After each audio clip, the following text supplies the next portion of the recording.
Olá, eu sou o Giovanni de Souza. Hoje são 31 de dezembro de 2019. São 8 horas. Lição 10 do dia 8 de março de 2020. Lições bíblicas da classe de jovens. Jesus Cristo, Filho do Homem, Filho de Deus.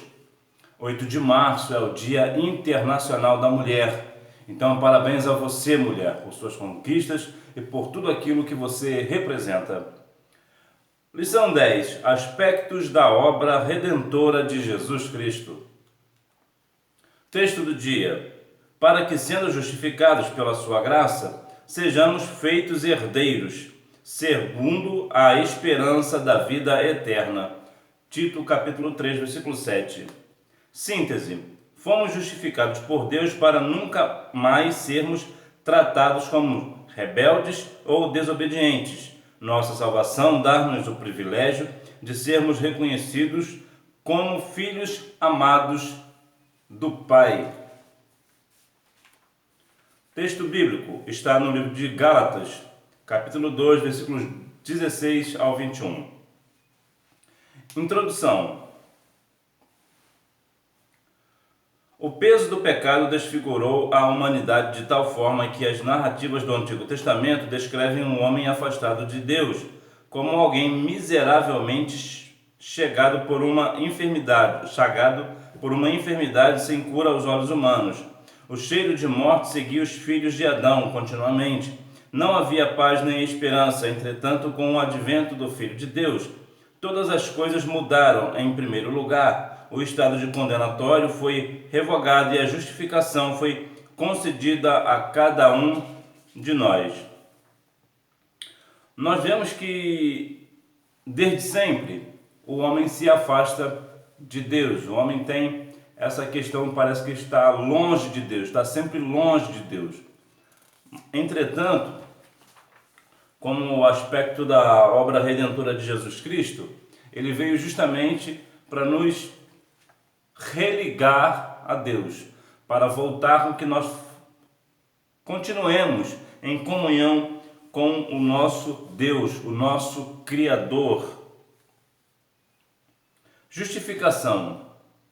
O que é a justificação? Existe uma recorrente imagem judicial manifesta na Bíblia. Em vários momentos e por vários personagens, a história da humanidade é narrada na Sagrada Escritura como uma grande disputa judicial. A humanidade cometeu iniquidade, Isaías 64:6. O acusador, Satanás, Apocalipse 12:10, denuncia nosso ato deliberado e de consequências desastrosas, exigindo nossa condenação. Cristo, nosso bom advogado, 1 João 2:1, apresenta a sua própria vida como oferta substitutiva e restauradora, 1 João 2:2. É por isso que o Pai pode julgar nossas causas a partir da perspectiva do bom juízo, Jeremias 23:6, Jeremias 33:16, Jeremias 51:10. Pensar sobre a justificação é refletir a respeito do poderoso ato de amor de Deus em nosso favor, sendo a justificação uma obra da divindade. Pai, 2 Coríntios 5:21, Filho, aos Romanos 5:9 e Espírito Santo, 1 Coríntios capítulo 6, versículo 11. Estão plenamente envolvidos nesse acontecimento. A justificação no conjunto dos componentes da salvação é aquilo que aconteceu em nosso favor, apesar de não sermos merecedores, e sim apenas dignos da condenação, aos Romanos capítulo 5, versículo 14 ao 21. A lei, apesar de ter seu relevante papel pedagógico, demonstrou-se inútil e incapaz de manifestar a salvação aos homens, pois a mesma concentrou-se apenas na ênfase do erro, sem ser plenamente apta para relevar o bem do Senhor. Gálatas capítulo 3, versículo 24. Assim é por meio da graça que somos justificados por Cristo. Aos Romanos 3:28, Gálatas 5:4. Assim é por meio da graça que somos justificados por Cristo. Aos Romanos 3:28, Gálatas 5:4. É importante diferenciar justificação de perdão. Enquanto que o perdão é declarar que o culpado não tem mais que pagar a dívida por seus atos, a justificação muda, inclusive, o status do indivíduo. Graças à justificação, não somos mais culpados, e sim justos, justificados, e por isso perdoados. Não há dívida para pagar, nem desconfiança ou preconceito da parte de Deus para conosco. A sociedade encarcera e pune os que cometem crimes. O cristão é convocado a perdoar seus agressores, mas apenas Deus justifica a humanidade. A lei, ela só serve mesmo para dizer se alguém está certo ou se está errado, se cometeu crime ou não. Mas a lei, ela é incapaz de salvar o homem da perdição eterna. Somente Cristo tem isso, porque em Cristo nós somos justificados. Nós não somos apenas perdoados, nós somos justificados para termos uma vida diante do nosso Criador nas mansões celestiais. E a justificação, ela vem a partir de Deus. É Deus quem justifica a humanidade. Entretanto, é interessante nós pensarmos que se eu estou distanciado de Deus, como Deus irá me justificar? Eu preciso me voltar para Deus e não contra Deus. Apesar da boa parte do mundo hoje se voltar contra Deus. Entretanto, nós só teremos a justificação por Deus se aceitarmos a graça redentora de Cristo, se nós aceitarmos a Cristo como nosso Salvador. A certeza da justificação. A ressurreição de Jesus é a garantia de que podemos acreditar na justificação de nossas vidas, aos Romanos 4:25. Assim, tão certo como Jesus Cristo vive, podemos crer que não somos mais inimigos de Deus, mas seus filhos amados. 1 Coríntios 4, versículos 4 e 5. Não devemos mais carregar peso de culpa ou sentimentos condenatórios, pois a verdade do sepulcro vazio é a evidência de que não somos mais considerados indignos por Deus.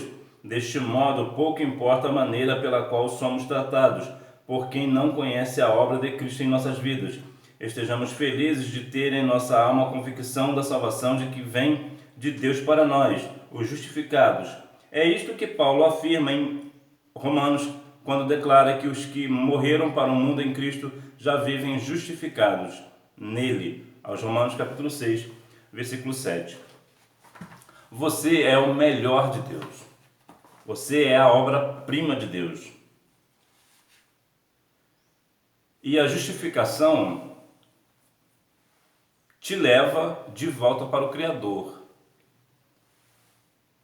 Muitas pessoas acham que eu não sou digno disso ou daquilo, mas se esquecem que o sacrifício de Cristo na cruz nos justifica de todas as coisas que fazemos, desde que, claro, nos arrependemos dela. Quando nós nos arrependemos dos nossos pecados, das nossas falhas, o Senhor Jesus nos perdoa e religa o homem a Deus. É por isso que eu digo que religião salva. Por que religião salva? Porque Jesus é a religião. Foi Jesus quem veio para religar o homem a Deus. Porque religião é uma palavra que vem da origem de religar. Então, muitas das vezes as pessoas acreditam que nós não somos merecedores. Bom, de fato, nós não somos merecedores. Entretanto, Deus, por seu infinito amor, graça, bondade e misericórdia, nos tem justificados e nos tem colocado junto a Ele. A operação da justificação em nós. A justificação, sendo um ato gracioso e soberano de Deus, pode e deve ser valorizada por todos os que já foram alcançados pela salvação. Atos 13:39.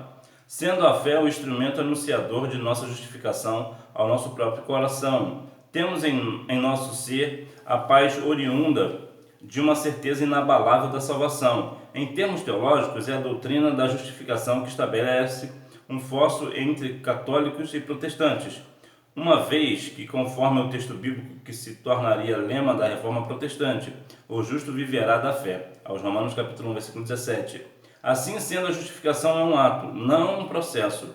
Dito de outra forma, de uma só vez Deus justificou-nos. Não há mérito nenhum em nós, apenas graça sobre graça. Tiago declara-nos que é impossível experimentar uma vida justificada pela fé na ressurreição de Cristo, se em nosso testemunho pessoal não resplandece a salvação de Cristo. Tiago capítulo 2, versículo 21 ao 26. A boa obra, ela não se perde. Entretanto, como a lei, ela também não salva. Nós somos somente salvos pela graça. E nós não temos nenhum mérito na nossa justificação, na nossa salvação.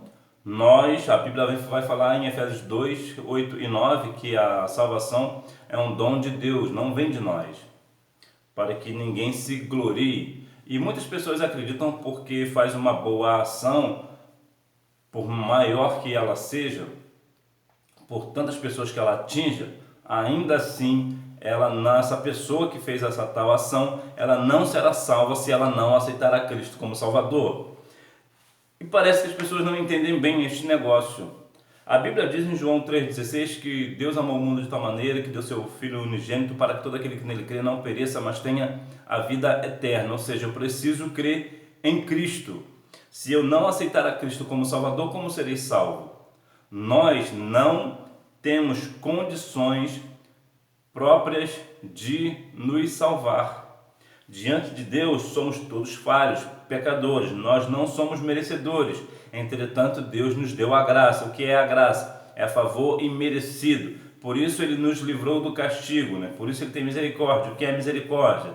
É o castigo que eu merecia receber, mas Deus não permite que eu receba este castigo. Esta é a principal diferença entre graça e misericórdia. Graça, favor imerecido. Misericórdia, castigo que eu merecia. A adoção. A adoção como imagem bíblica. A Bíblia é repleta de imagens que procuram apresentar o amor e o cuidado de Deus para com a humanidade. O pastor e as ovelhas, Mateus 9,36. O agricultor e a vinha, Lucas 20,13. O rei e seus súditos, Mateus 22, do 1 ao 3. Um empregador e seus empregados, Mateus 21. Mateus 20, versículo 1. Há, no entanto, uma metáfora que se destaca entre estas, que é aquela que apresenta Deus como Pai e a humanidade como filhos.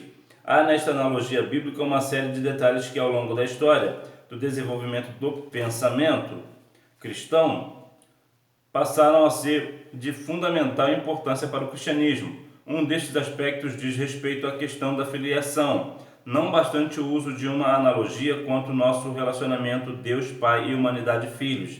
A palavra discute a questão da filiação a partir da categoria da adoção. Tal imagem busca relevar o cuidado de Deus para com a humanidade e o reconhecimento de que o povo de Israel foi constituído com uma vocação específica para anunciar a salvação.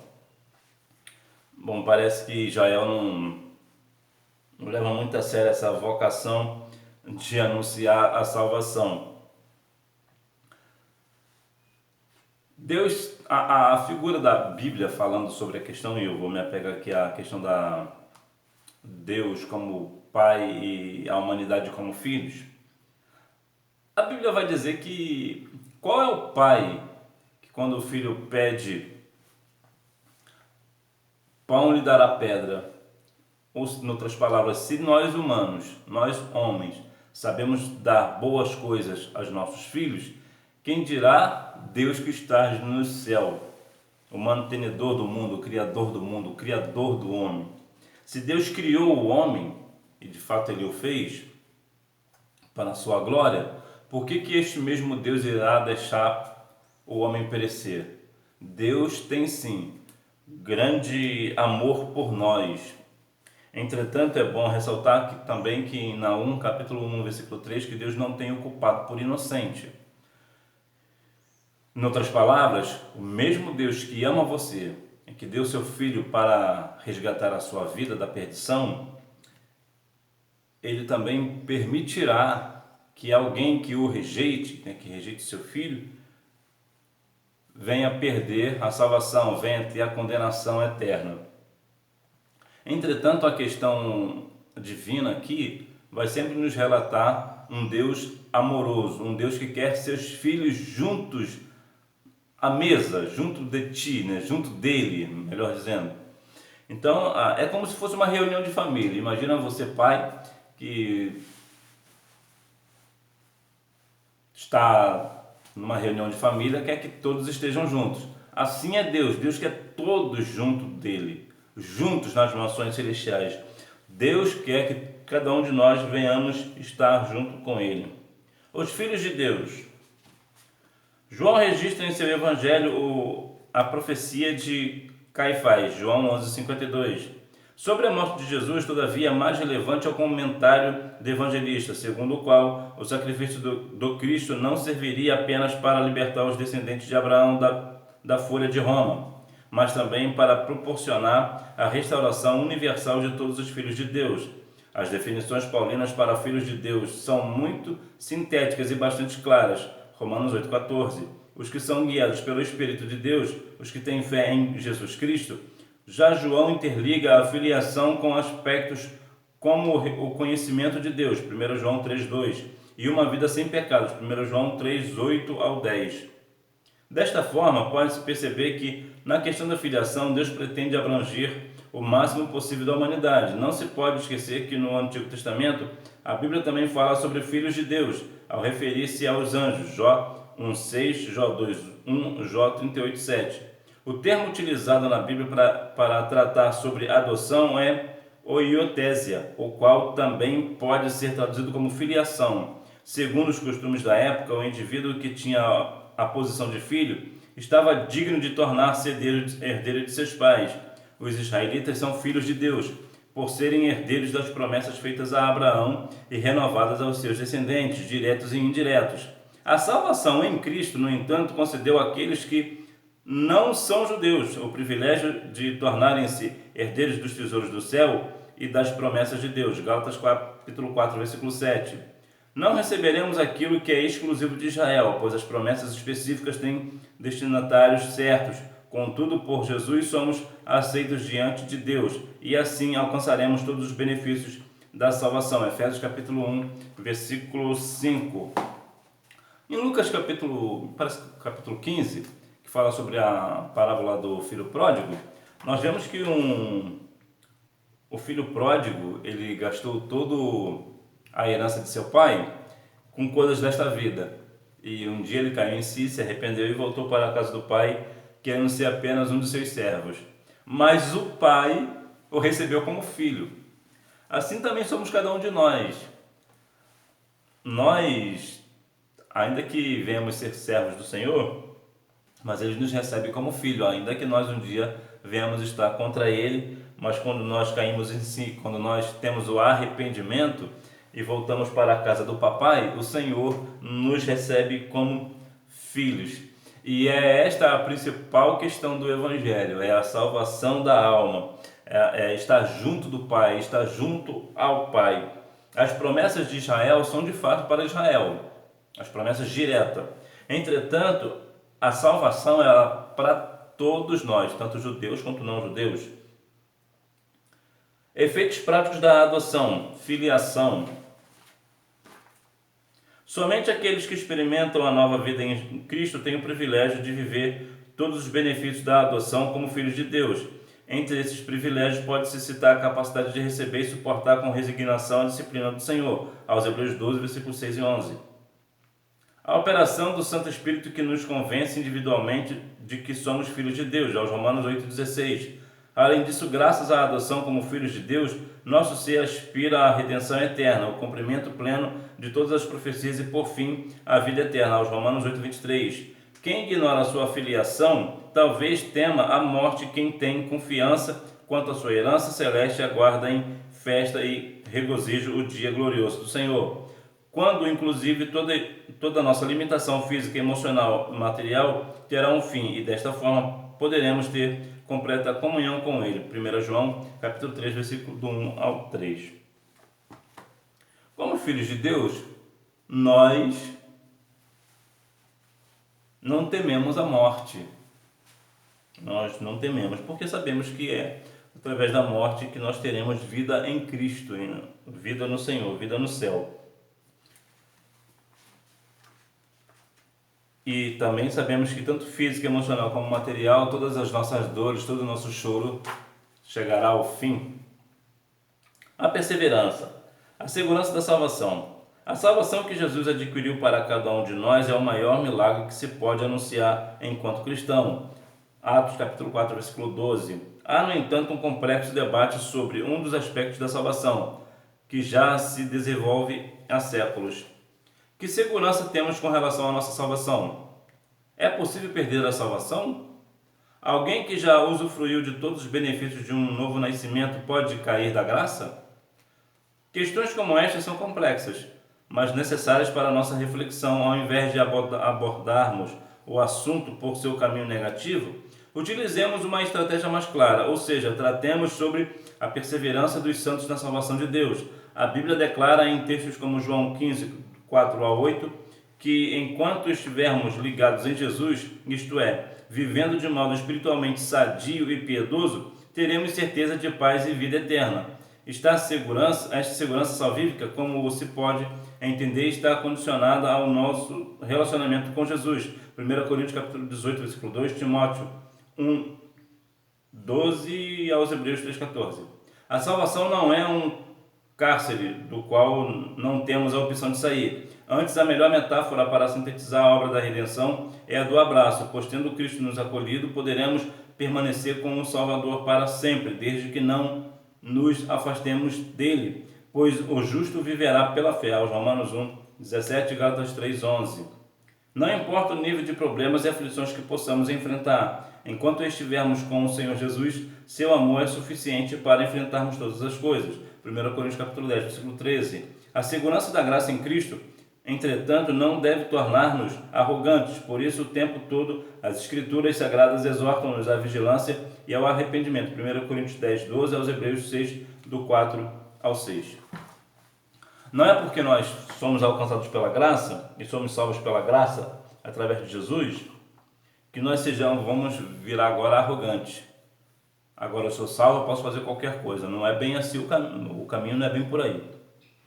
A Bíblia vai sempre nos mostrar que precisamos ser santos, ter a nossa vida de santificação e fazer o bem ao próximo, visitar as viúvas, ter sempre essa questão da compaixão com o próximo. Aí sim teremos a salvação. Volto a dizer, a salvação não é pela obra. A obra não se perde, é verdade, mas a obra não é capaz de salvar o homem.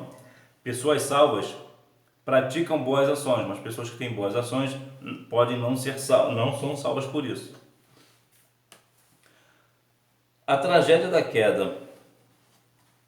A salvação, infelizmente, pode ser perdida. Um dos textos mais explícitos quanto aos princípios que envolve esta questão, ainda que registrado no Antigo Testamento, é Ezequiel 33, 11 ao 16. Em primeiro lugar, devemos ser conscientes do desejo eterno de Deus quanto à salvação da humanidade, e não pela condenação das pessoas, por mais perversas que elas sejam. Ezequiel 18, 23, Ezequiel 33, 11, Tito 2, 11. Sabedores disto, cabe-nos reconhecer que não existe uma condição predeterminada e imutável para ninguém quanto à salvação. Pode ser extraída das Escrituras que a salvação não é uma conta bancária onde se pode acreditar e ou debitar obras de justiça e pecados. Ser salvo é estar em contínuo relacionamento com Cristo e por isso com um coração regularmente propenso ao quebrantamento. Textos como Gálatas 5, 4 e 1 Timóteo 4, 1, 2 Pedro 1 e 10, 1 Pedro 3, 17 e Apocalipse 2, 4 e 5 demonstram de maneira indubitável que haverá um grupo de pessoas que, apesar de terem experimentado todos os benefícios da salvação, optarão por desligar-se da comunhão com Cristo. É possível perder a salvação? Sim, é muito possível perder a salvação. A Bíblia vai dizer que naquele dia muitos dirão Senhor, Senhor, e não herdarão o reino dos céus. E vão até falar com o Senhor, né? No seu nome expulsamos demônios, fazemos e acontecemos. E o Senhor vai dizer, apartai-vos de mim, pois praticais a iniquidade. Portanto, a pessoa pode estar dentro da igreja, ir ao templo e não está salvo. Por quê? Porque pratica a iniquidade. Então, não se deixe levar pelas aparências. Muitas pessoas se portam bem e tudo, entretanto, estão praticando a iniquidade. Deus não deixará isso impune. Ainda que enganem ao homem, não enganarão a Deus. Cuidados com nossa salvação hoje. A partir do contexto de algumas passagens da Escritura sobre o problema da queda e de nossa perseverança em Cristo, pode-se traçar um perfil de conduta e relacionamentos para o bem-estar de nossa saúde espiritual. A. Cuidado com falsos profetas. Eles são veneno para a alma. O texto de 2 Pedro 2, 1 ao 4 adverte-nos a afastarmos-nos dos que profetizam mentiras e procuram enganar multidões, pois se nem a rebelião dos anjos foi aceita, imagine a desobediência da humanidade. B. Nunca desvalorize a graça que foi distribuída à sua vida, segundo Hebreus 6, 4 ao 6, como alguém que recebeu a salvação graciosamente das mãos de Deus e depois jogou fora, pode ainda ser merecedor dela. A salvação deve ser trabalhada. Filipenses capítulo 2, versículo 12. A salvação é o maior presente que Deus nos deu. Entretanto, se eu não tomar cuidado, eu posso perder esse presente. Você, se não tomar cuidado, você pode perder este presente. Então nós precisamos ter cuidado para não perder esse presente lindo que é a nossa salvação. É o maior milagre de todos, é o milagre da salvação. Conclusão: somente quem já sentiu a amarga consciência do pecado sabe o valor que tem a justificação que vem de Cristo. Não somos mais condenados, somos filhos de Deus, co-herdeiros com Jesus de todas as dádivas do céu. Em outras palavras, o que Cristo conquistou na cruz é direito nosso, será a nossa herança. E tudo naquele grande dia, quando nós entrarmos nas mansões celestiais, tudo aquilo que o Senhor conquistou na cruz por nós, nós teremos direito nas mansões celestiais. Hora da revisão. Pergunta: qual a principal diferença entre justificação e o perdão? Resposta: enquanto que o perdão é declarar que o culpado não tem mais que pagar a dívida por seus atos condenatórios, a justificação muda inclusive o status do indivíduo. Pergunta: o que significa dizer que a justificação é um estado e não um processo? Resposta: significa atestar que ela é uma prerrogativa exclusiva de Deus, sem qualquer vínculo com as ações humanas. Pergunta: qual o maior privilégio de ser reconhecido como filho de Deus? Resposta: é tornar-se herdeiro das promessas de Deus, não de expectativas terrenas, mas de dádivas do céu. Pergunta: em que consiste a segurança de nossa salvação? Resposta: é em nosso relacionamento com Cristo Jesus, pois somente Ele é o único e suficiente para garantir-nos paz e salvação. Pergunta: de que modo pode se afastar do risco da perda da salvação? Resposta: afastando-se dos falsos profetas, pois a convivência com eles envenena a alma, e valorizando o conjunto da obra da salvação, para que assim o sangue de Cristo na cruz nunca seja vituperado. Em resumo, a obra do Senhor na cruz do Calvário, e ela nos traz a salvação, a obra redentora de Cristo. Ela foi justamente isso, para nos trazer de volta a Deus. Para eu fechar, eu quero fechar dizendo o seguinte: você precisa ter cuidado para não perder o presente da salvação, ter cuidado com os falsos profetas. Como é que eu conheço quando alguém é um falso profeta? Quando fala coisas que a Bíblia não firma. Se ele fala algo e a Bíblia não diz, ele é um falso profeta.